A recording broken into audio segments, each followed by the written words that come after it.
Our country is in a mess. We are in a mess as a country.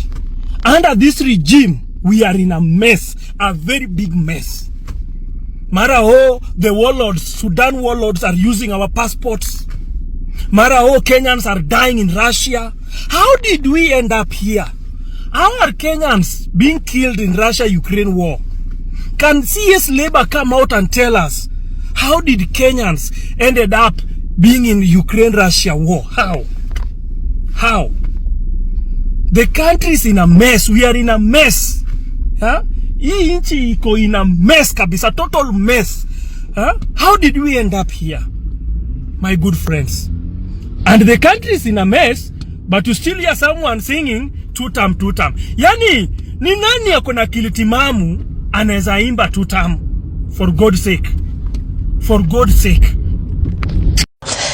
A Kenyan is seeking information from the government on the true status of the issuance of passports to foreign nationals of questionable credentials.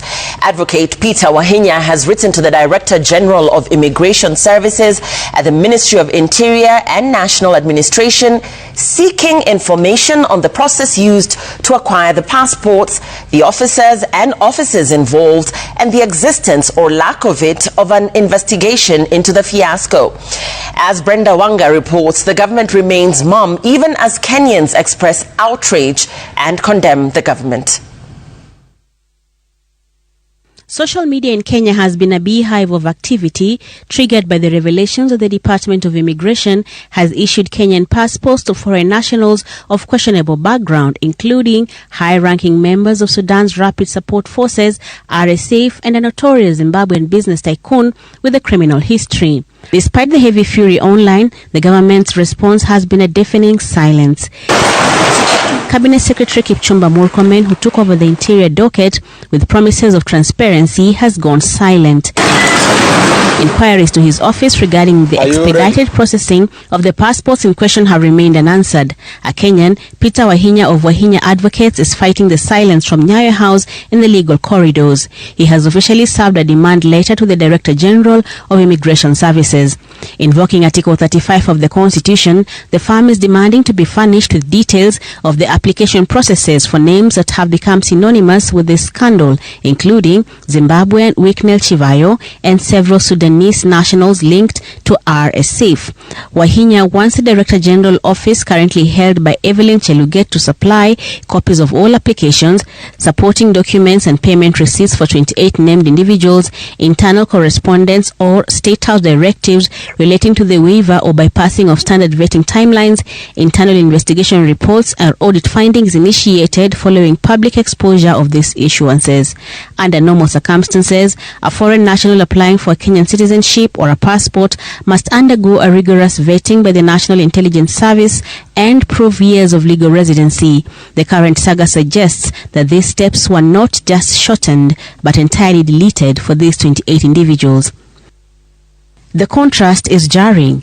While ordinary citizens often have to wait for long periods of time to get the important document, a list of 28 individuals, mostly of Sudanese and Zimbabwean origin, has surfaced.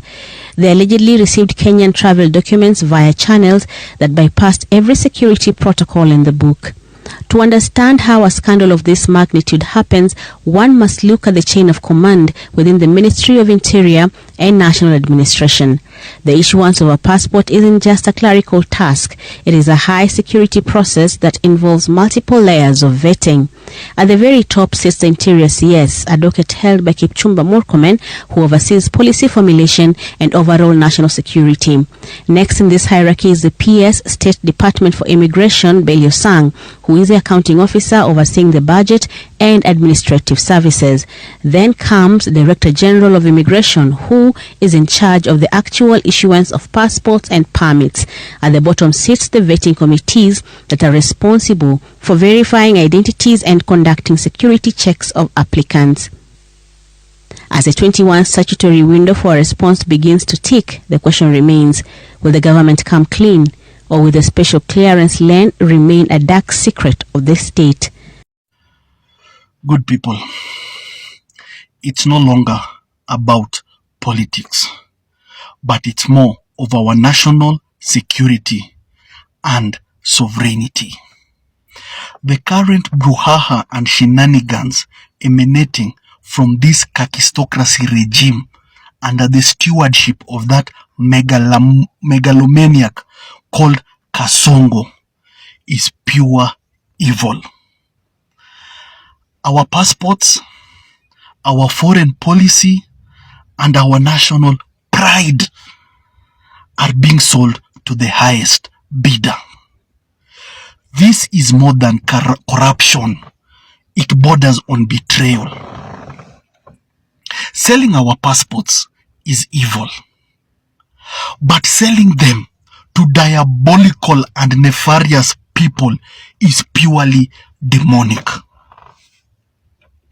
Look at the kind of people who are holding Kenyan passports, yet they are not Kenyan citizens. And we all know the process of getting a passport. 1, you need a national identity card.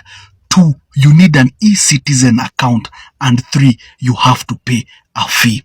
So the elephant in the room and the question that we are all asking, how did these foreigners manage to secure passports? And more likely, these passports are probably diplomatic passports. How? Whose identities were they using? Or were they equally issued with national IDs? One of the people who has been flagged is Algoni Dagalo, brother to the RSF commander, who's called Mohammed Dagalo, better known as Hemedi. This is somebody who has been sanctioned in America. And it has been revealed he's been traveling around with a Kenyan passport. And as his brother is fighting in Sudan, he's the one who's securing, probably buying the arms. He's the one who's checking if the gold has reached its destination. Basically, he's the money person. So he's been walking around doing all these diabolical things with a Kenyan passport. Isn't that aiding and abetting the genocide that's happening in South Sudan? The RSF is doing ethnic cleansing and genocide. They are executing people, they are torturing people, they are shooting civilians arbitrarily, they are raping women and children, small girls. Boys of young age are being recruited as child soldiers. How nefarious can our people in this government get? They don't have even a conscience to think that if they aid and abet, they are part of the problem. Surely. We have given these people a safe haven. And then look at this list.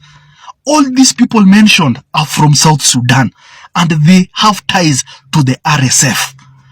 And they all have national passports. And such things cannot happen without the blessings or complicity of people within the corridors of power, and most likely those in the top echelons and inner sanctums of power. And this touches on the president himself. You can't tell me he does not know what is happening, and he's been on record meeting the RSF commander in Kenya, and it is alleged that our airport is a transit point for those arms and even the gold going to Dubai. Another creature is this Wicknell Chivayo. This is a man from Zimbabwe who has been charged on numerous occasions in regards to fraud and conmanship. But he is always meeting our president, taking pictures, smiling, and he equally holds a Kenyan passport. And one allegation that should raise a red flag is the fact that he is on record being charged to be very influential in rigging elections. So his association with our president tied to 2027. This is quite wrong. This is quite wrong. And if I take you back in retrospect, if you remember, after the collapse of Somalia, when Said Barre was overthrown, Kenyans, before that, Kenyans would travel to Britain visa free. But in March 7th, 1996, they said all Kenyans must travel with a visa. Why? Because at that time, Moi was selling our passports to Somali people. Yes. And they were going to seek asylum and other things with those passports. Yes. And that is the same thing Kasongo is also doing. In fact, even Kasongo now, you see, he's removed vetting of these Somalians. He's going to open the border with these Somalians. Same script, same playbook. But this is quite evil. Our national security is at risk. Our integrity is at risk. Our sovereignty is at risk. The president took an oath to defend, protect, and abide by the constitution. But he is behaving more of a warlord than a president. How are these foreigners getting passports? And just not passports, Kenyan passports. This shows you the rot that is there at the immigration.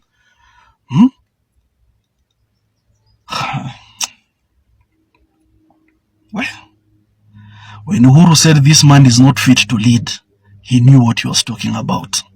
But we rubbished him as a drunkard and somebody who takes marijuana.